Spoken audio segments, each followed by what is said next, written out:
మూడున్నరేళ్లలో చంద్రబాబు ప్రభుత్వం పోవడం ఖాయం. నేడు వైఎస్ జగన్ సంచలన ప్రెస్ మీట్.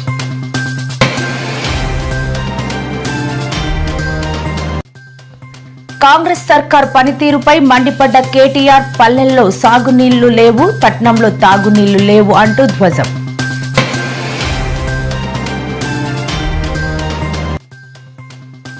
మంగళగిరిలో మరో 2,000 మందికి త్వరలో ఇళ్ల పట్టాలు ఇస్తున్నట్లు వెల్లడించిన మంత్రి నారా లోకేష్.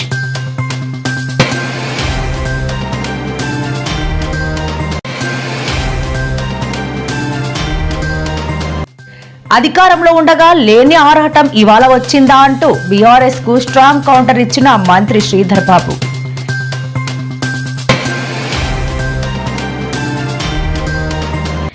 నటుడు రవితేజ ఇంట్లో విషాదం. ప్రగాఢ సానుభూతి తెలిపిన పలువురు సిటీ ప్రముఖులు.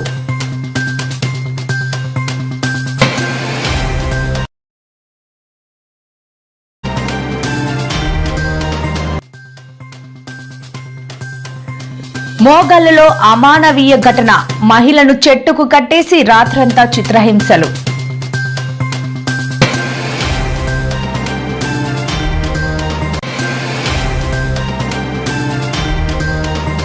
పవన్ కళ్యాణ్ పై యాంకర్ శ్యామల తీవ్ర విమర్శలు. జగన్ పై పూనకాలు వచ్చినట్టు ఊగిపోయేవారు కదా అంటూ ట్వీట్.